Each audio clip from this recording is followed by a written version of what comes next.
message of Habakuk sa entero kalibutan. Ang mensahe sa Habakuk kinato the global message of Habakuk. Nganong gitawag nato nga ang purpose gitawag sa Habakuk niini nga message, no? The global message of Habakuk ato makita dinhi una, trusting the Lord. Ang ato makita unya atong diskusyon atong hisgutan unsa ang sulod niini nganong naay gikahadlukan ug nganong naay pagtuo mo na atong tema fair to faith. So mo na nga unsang mga butangi kakahadlukan ni Habakuk. So mo na nga ito makita the global message of Habakuk, trusting the Lord. Nga kung atong tanawon nga in spite sa situation, kinahanglan gihapon ta mosalig sa Ginoo. Nga bisan pa ukon niya atong isgutan unsang mga butang nga mga danger nga giagihan sa ilang gitawag pagyad sa Ginoo sa Juda. Nga bisan niya agi sa dinini pero ang usa gitawag the global message, you still trust the Lord. Nga imong saligan kanunay ang Ginoo. Trusting the Lord, kuno siya, trust the Lord no matter what. Kung sa akin ang tawa ito makita nga saligi ang Ginoo no matter what. That is Habakuk message for God's people around the world today.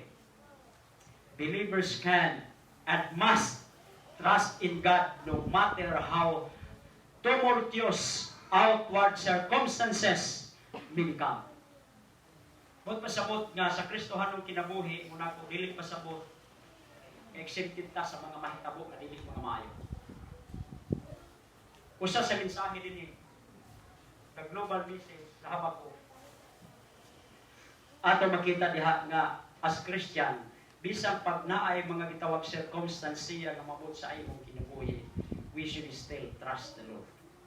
Kadaghan usay sa atong kinabuhi, sa even sa among mga pastors nga among nagihan experience.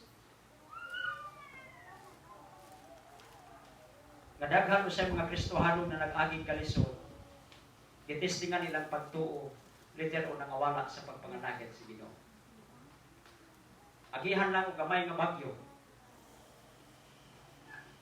dili na makita ni mong matog simbahan. Sometimes uban dili lang makamusta sa pastor, magluod.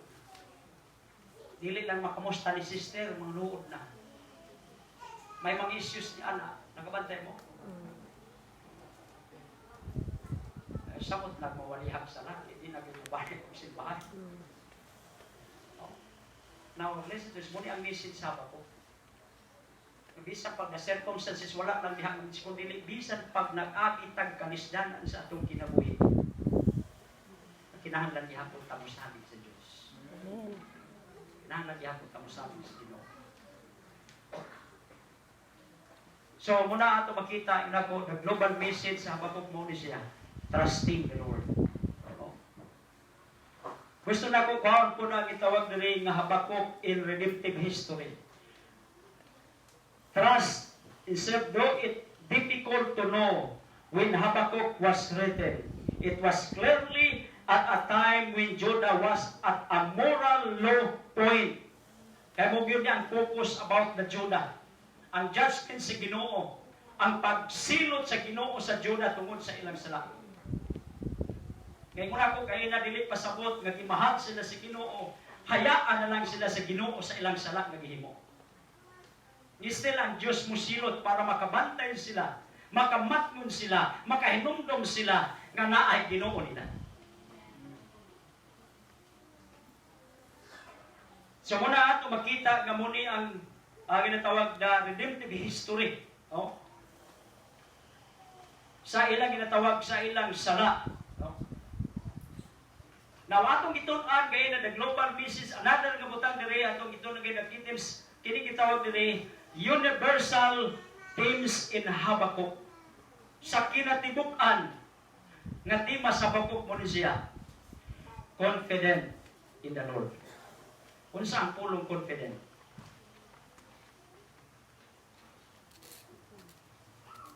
Ito na ako unsang may illustration para masabtan nato ang pulong confident. Kada bang naa ka diha, kanang murag wala gyud kay mahimo pa. Kung akong i-apply sa ko itong testimony nako dito ko true to life story nga tabo sa akong kinabuhi. Nga sa diha pag memorize nako sa verse Psalms 23:1, the Lord is my shepherd, I shall not want. Karon pwede ko na may English. Una Bisaya, mag-yun kayo, mantay in English. Nakapupo ng tag-verse dito sa Cebu, kaya pamemorize mo in English. Di po ka mag-talk in English dito pag-memorize, dimiritan mo po ka. Maabot of 25, paulo na po ka. Di mapugos na nag-memorize. Kaya kung ko, sir, akong ignat ang akong mga pastor, kining akong utok lisod na pag-memorize ni kay nga naman. Nahurot na sa alkohol ang akong utok. Nga sa una mag-inom tagkatong Boracay, sa gulang pag-Pulaco, Mallorca, Tanduay, peti kapait. Sa gulang pag-inog marijuana nga, bisag di ka mag-inom, makakatawa ka. Kung sa payab, memorization nagigitagan kong memory verse kay ani ko, isang pagtuha kasi mana ba, di pa ko kahuman. Pero ang uban, dali ra. Pero ako si Agwanta lang, kaya kung saan man nato. Pero salamat, kaya nagsunod ng Yapon.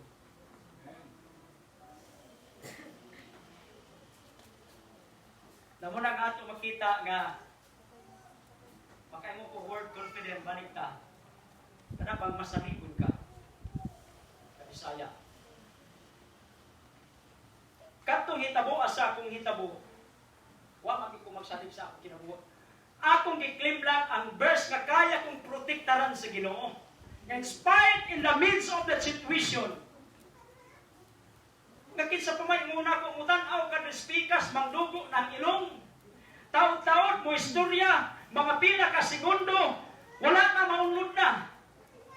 Pag atupod ka sa akong amog yun, one time lang na iko diri. Pag ingon niya, sir, surrender ka civilian ko, pero puros yun mi gihurot. Hurot mi hutton yun yung dami. Pag yun, sir, pag ingon parang sir, kausalan, dinhigi ko, kausalan yun. Pag anak sa lughan, taod-taod, gusto unta na akong agtuod kaya akong tabangan. Ang libutan sa akong mind, kung akong daganong to, basig itiwas ko. Natanaw na lang ko sa akong distansya, gikan ang sakyanan. Kahit as ang among tuwing at panahon na. Hantod nga nahagba siya, ihigop na lang yun ko tanaw. Atong panahon na wala ko mahadlok nga mamatay ng ako dito tungod kay nga naman na ako'y confident nga Psalms 23:1 tungod kay history niya to ni pastor.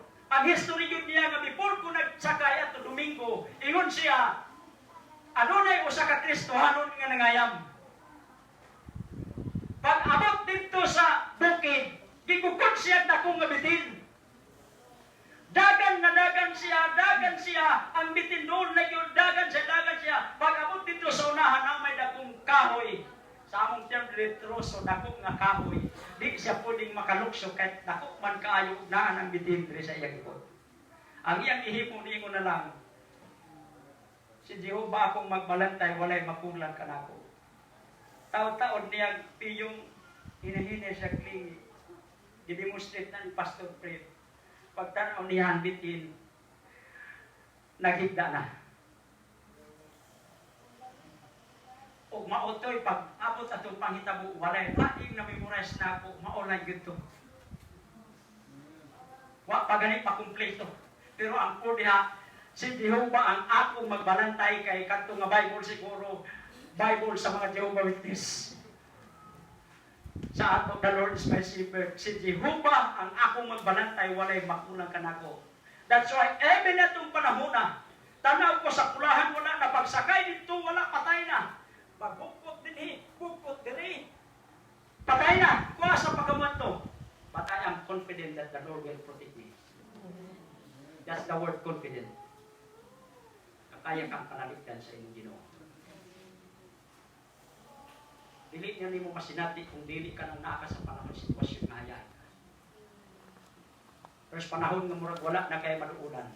Murag hopeless ka na. Adisir ka mo doon sa Ginoo, that's the word confident ka makita nimo nga naa siya. You can able to carry, you can able to. Kung nagitudloan ta sa Ginoo, just to put confident in Him. Nganong situation mo na kuon niya ato nang diskasan. Nganong morning mga butanga. Nganong inspired nga butani mo yung confident. Unsa ang karanasan niini? Nga kinahanglan natong ibutang ang atong confidence sa Ginoo. Nga dapat sa Ginoo ta masaligon. Nga muna nga ang pagbuo sa Habakuk, muna ato makita muni pinagitawag encouragement, although ato makita the judgment of God, pero usa sa butang nga naa gihapoy gitawag ni Habakuk ang iyang faith diha sa Ginoo. Pero naa diha ang iyang kahadlok. So muna ato makita muna ko the universal themes in Habakuk, confident in the Lord. This is the key theme of Habakkuk, and it is universal needs for God's people around the world and down through history. Amo ni atong kinahanglan karon. Labi na kung atong hisgutan ang mga unya ato hisgutan ang mga gitawag crisis sa kinabuhi na.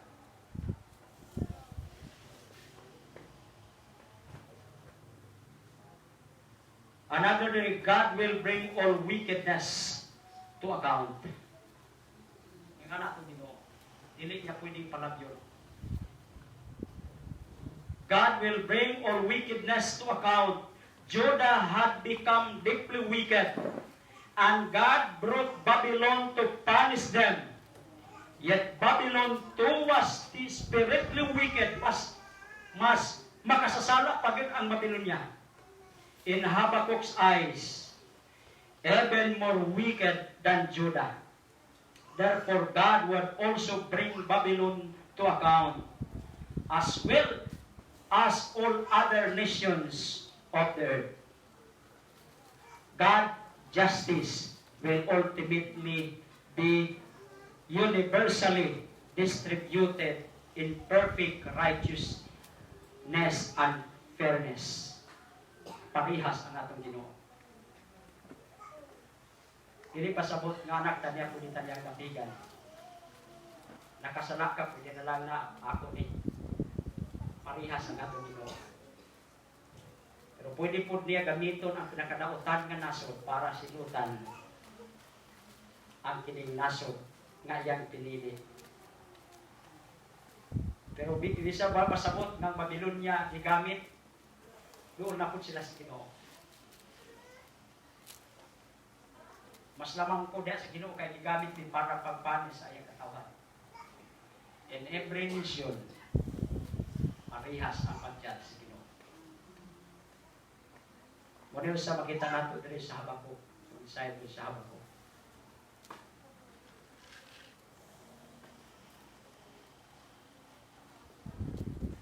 Now diri sa usa sa ato nga bahin.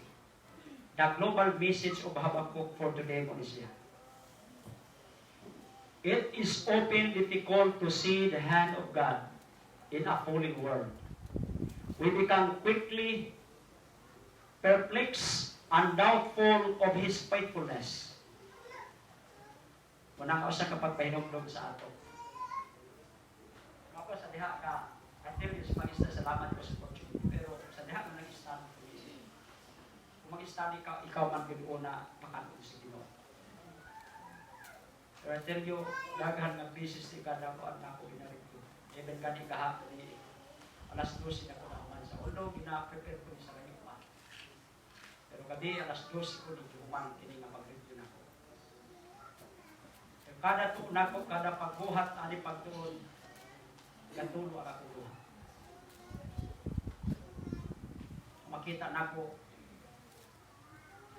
ng programa sa Ginoo sa Habakuk sa iyang katawan even sa ato nga panahon sa pagkakaroon. Ang iyang faithfulness pero sometimes kadawat ba? Daghang panahon ka bantay mo, daghang panahon nga gitabangan ka sa Ginoo and yet you are doubting. Daghang panahon nga gisulbad ka sa Ginoo sa imong problema pag human nagdawat na ka. Daghang panahon nga hopeless ka na, daghang panahon nga halos wala na kay paglao, halos naglugbo kag grabe nga problema. At it's panahon nga nasalbar ka, niya panahon nga nagdaot ka. Sa nakita sa side sa Ginoo ba? Kasi natin na sa kinabuhi sa gitawag during the Israelites people sa kamot ni Kimpero until ipadala sila sa wilderness. Daghang gipanahon nga gisip sila sa Ginoo. Daghang panahon pero pagabot sa kuwan sige gihapok daw sila sa pagkami at inumanon sa Ginoo. Pero nang hinaot mga sisters din sa Ginoo. Dili ta magdaot sa pagkamatinumanon sa Ginoo sa atong kinabuhi. Amen. Muna nga Ginoo sa iya nga pagkamaayo. Magkasuglit tayo tungkol kay ngano man imong pa sa Jeremiah 17, the heart is deceitful and the spirit is wicked and corrupt. Usay ang atong kasing-kasing malibong. So muna nga ato makita na dili lang diha nitaw nato na doubtful of His faithfulness and care in light of natural disasters. Poor stewardship of the earth resources. Muna nga itong problema sa pagkakaroon. Political corruption. Another nga problem mo ni siya. Rejection of the gospel. Rejection of the gospel. Hostility toward followers of Christ. Hunger. Economic instability. Listen to this. And thousand other frustration and disappointment. Yet even well all outward evidence points to the contrary. Una nga sometimes sa atong ginatawag sa atong kinabuhi. Muni ang atong giatubang sa pagkakaroon. Musugutag sa dili gikan pa sa unang panahon naghandom tag kinsay presidente nga pwedeng mutabang sa ato nga makauswag sa ato sige tagtan-aw. Another na po president mo na po gihapon. Na ako'y bisitahanan ako dito sa Punawan. Pag-usay ang among istoryahan, pagdili spiritual, politiko, ang among istoryahan. Nakakuan man po siya sa itong iyang kurso. Kalimot ko. Pero halos for history. Usay kada masigutan pag-abot sa presidente istoryahan. Pag-abot na po another presidente na po istoryahan. Kaya nga nang handog tag na ay kinsang presidente nga pwedeng makatabang sa ato. Pag dili makuha ang atong gusto, frustration. Sayang sa akong boto. Labi na rin karon ang atong senator karon nga atong gibutuhan na boto mo sa atong pamilya nga i-promote na ang same-sex marriage. Nga ang lalaki to lalaki pwede nang kasalon. Pero tagsa ako mag-comment sa cellphone, pero ni-comment yun ko. Kung matakot ka naman sa Panginoon.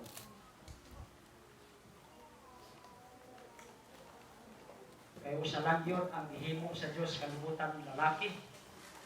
Usa po ang ihimo babae.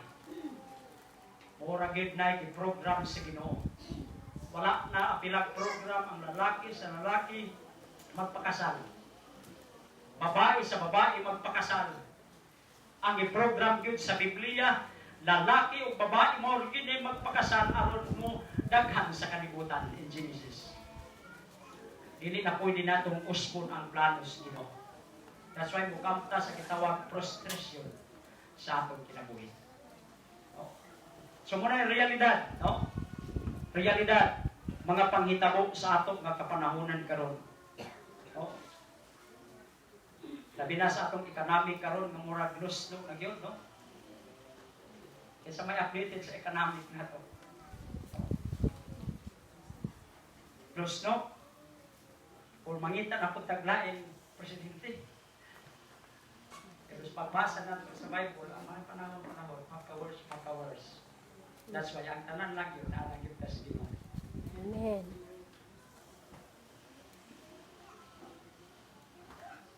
Now, naman na sa akong introduction, dito na ta sa pinakatantig na ito. Ako lang gihatag ang background, ang hypology. Now, chapter 3 ta.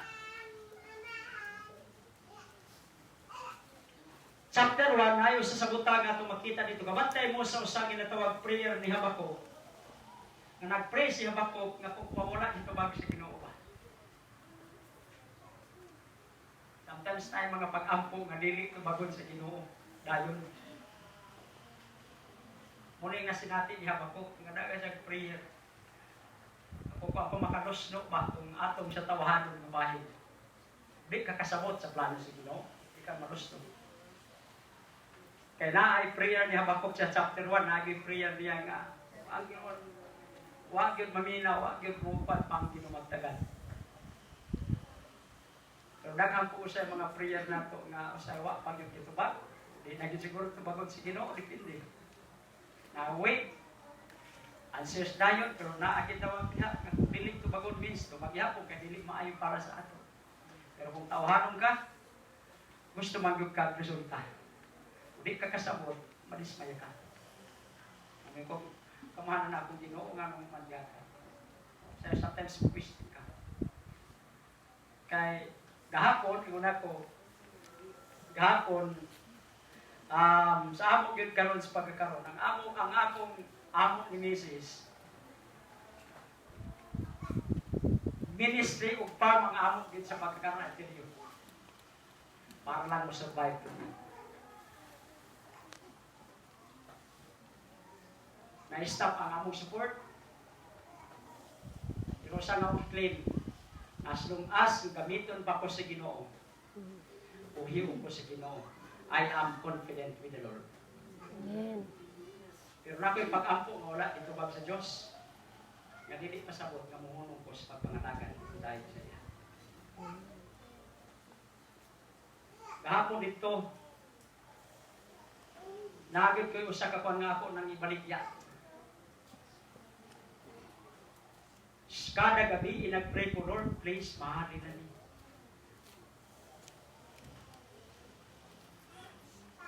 Pag-abot na ako gahapon, ikan diri, dahil sumanawi ang among uma.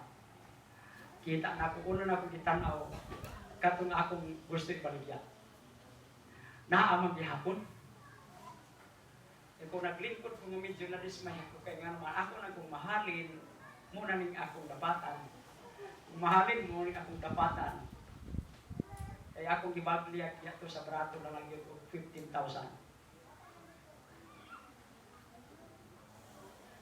Nawayan nagsige kong binitit sa pulong sa Diyos.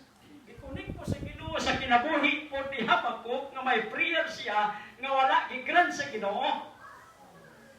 Nga kung atong sabton nga tungod lang baliana, muhunong ka na sa pagsalig sa Diyos, muhunong ka na sa pagpangalagad sa Ginoo, tungod kay wala gihatag sa Diyos ang imong pag-ampo.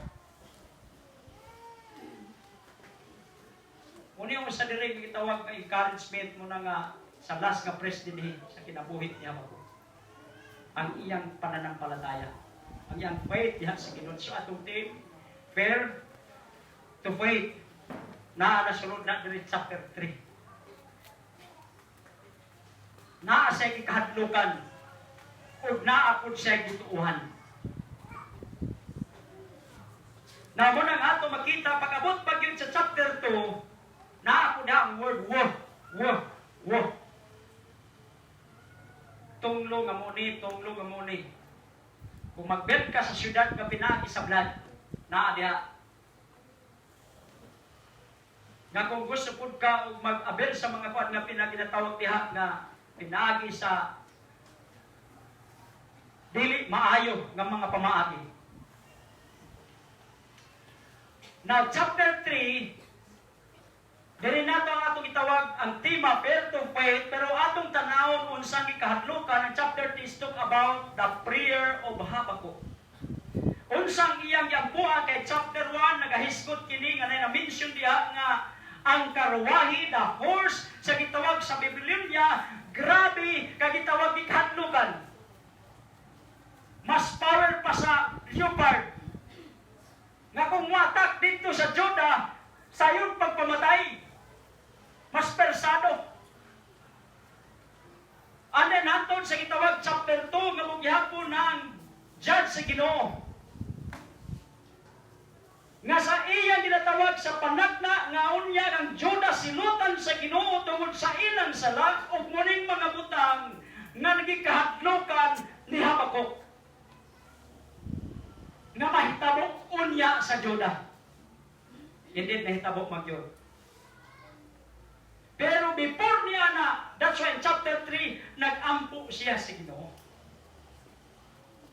Akong pwede pa lang, pero naagad diha, Lord, in wrath, remember mercy.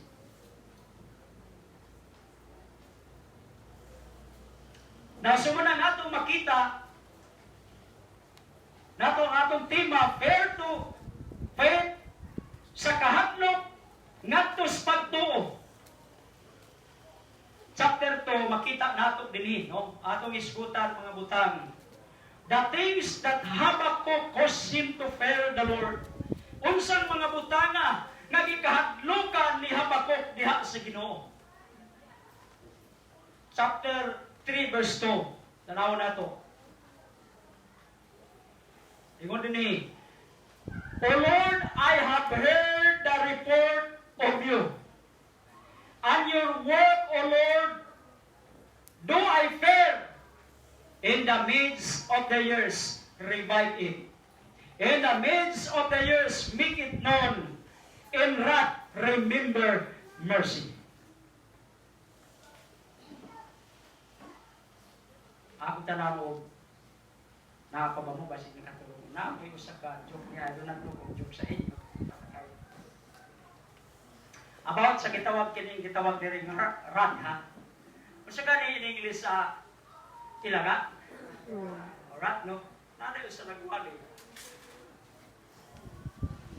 Nga pagwali niya, pag-describe niya aning gitawag diri rat, ingon niya, nga ang gitawag diri ang ilaga magpabilin, ang ilaga sa Ginoo magpabilin diha kaninyo. Kakuha ninyo? Pag-explain ko niya, and the rat remember mercy. Pero huwag i-explain ang word rat, pero ako na nakiklaro niya. Wali na daw ito sa kanagwali, nga ikon niya, banat na siya. Ang ilaga sa Diyos, magpabilin kaninyo hangtod sa hangtod. Kaya explain niya ang word rat. Sa Bisaya ang rat, ilaga man. Pero sa English na kapungot. Ang pagkapungot sa Ginoo, magpabilin kaninyo. Pero ka mayroon nakatawa, wag ay makasakay kuwan. Patawa at ukwaon ang pinakaunod ni. Ingon niya, O Lord, I have heard the report of you, and your work, O Lord, do I fear. In the midst of the year, revive it. In the midst of the years, make it known. In wrath, remember mercy. Diha sa kapungot, hinumdumi, O Lord, ang kaloy. Kaya regarding it is the judgments of the Lord about the people sa Judah, na because of Judah is sinning against God, and God establishes wrath to these people. Dili lalim, pag-declare ang Diyos sa iyang kapungot. Muling ikadlokan ni Habakuk. Dahil sa unang iyang pananaw nga muning mahitabuan nil, mauning nagakahadlok sa iya, na kung ipahambak sa Ginoo ang iyang kapungot, and then nakita nato, pag-attack sa Babylonia, nakaptured sila, ug dili na sayon, kung naakaditong panahon na. Sundalo ka, dakpon ka, ug pakigsukol ka, mamatay na, ug dakpon ka, muna yung sa chapter 1 ng ilang horse, grabe kagikahadlokan. Kung pa ang Babylonia will train ang ilang mga soldiers. Hindi takas natin ka na man tamuagin ka na i-capture ka. Ay nung lumato sa una si Martin Burnham nga ginakop sa mga busaya. May history sa itong missionary. Gikan sa kitawag American anhi sa tribo nato dinhi kay Michelle, pero sad to say ginakop sila sa gitawag sa Abu Sayyaf. Adin, patay yun siya, pero asawa mo yung survive.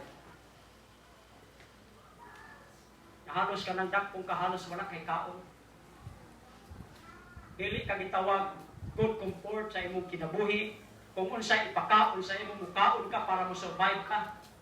Ang kalisod. Muna nga ato makita din niya ang pulong word rat ato makita nga diha sa kapungot o hinumdumi ang kaluoy. Na muna nga ato makita brothers and sisters in the Lord, kung atong ikunig gusto na, kung ikunig kining word in Hirat in New Testament. John chapter 3 verse 36 na gingon, he that believeth in him hath everlasting life. But ingon pa diha, but he that not believe on the Son of God, but the wrath of God abideth him forever. Huwag pasabot ang taong dili mo to sa iyang bugtong anak, ingon pa diha, kapuntan sa Ginoo sa wala na'y katapusan. And God ato makita diha nga ang taong nga dili mo to kang Jesus Christ, ingon sa pulong sa Ginoo, kapuntan sa Ginoo hangtod sa hangtod. And it is not easy. Dili sa yun. John chapter 3 verse 18, naglakaw-lakaw pa lang ang tao, i-judge na sa Ginoo, gihukman na.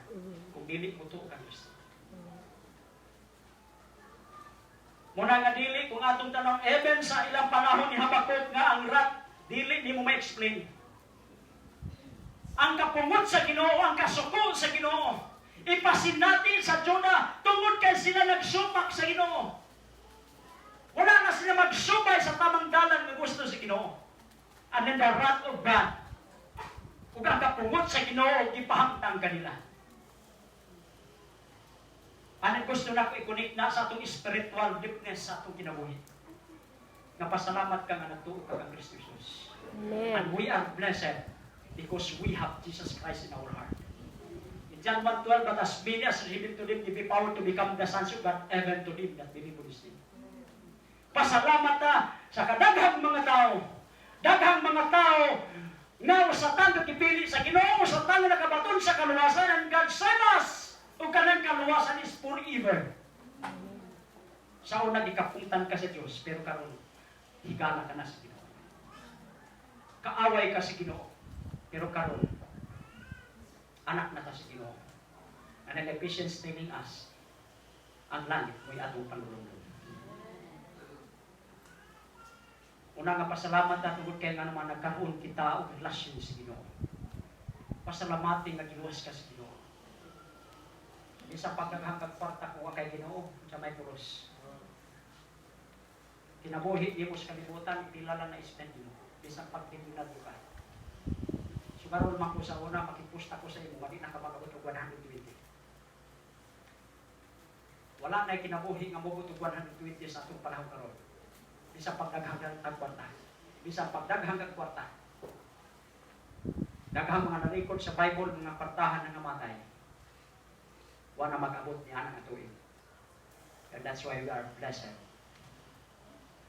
na nagkaroon kita relasyon sa Ginoo. Naakaw, naakuin, naata nakaserve ka sa Ginoo because of the salvation na ihatag niya sa atin. Kung yung mga butang atong pasalamatan ang Ginoo. Na ang kapungod sa Ginoo niya itong wala magtuo kang Kristo, kapuntan yun sa Ginoo. Pero hoping nga matagpos sa atong nga lalihin, anay, tinood intimate relation sa Ginoo. Tinood nagyud nga nagrepent ka sa iyong kasalanan. 2 Peter 3:9, God is not willing that any should perish, but all should come to repentance. Ephesians 2:9-4, by grace are you saved through faith, and that not of yourselves, it is the gift of God, not of works, lest anyone should boast. Una'y pinaka-foundation sa atong kaluwasan, we are saved by grace. Dili na luwas ta tungod kay gibautismo ka. Dili na luwas ka kay nanghatag ka og tithes ni mo simbahan. Dili na luwas ka kay masimbahon ka.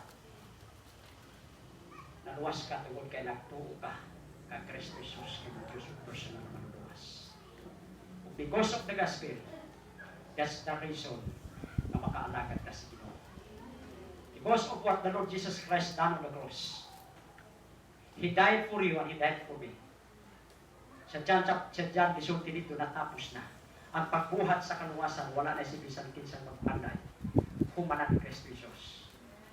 Ug ang resulta, kita yung bisyo na nagtuog ang Kristo Jesus katong bisyo manuluwas. Wala yung atong buta pa sa lamatan sa Ginoo. Nga kapangod sa Diyos, wala niya sa ato. Pero sa walang pagtuo, nagpabiling paghihapon. Kaya si Ginoo. My word, harapon na po yung mercy.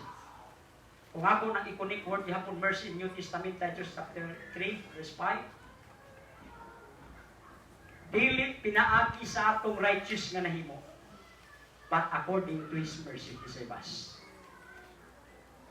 Pinaagi sa kaluoy sa Diyos, naluwas kita. Not of righteousness that which we have done. Dili sa pinaagi sa atong pagkamatarong. Dili pinaagi sa atong pagkamatinumanon. Naluwas kita because of His mercy, He save us. Sa diha atong pagtuo kang Jesus Christ katong Diyos ng personal luwas. That's why tungod niya ng pagtuo hinungdan nga nakaalagad kita sa Panginoon. Hindi pasabot magsimba ta kay para maluwas na magsimba ta kay giluwas kita sa Ginoo. Amen. Dili pasabot nga maghatag kag tithes di mo kay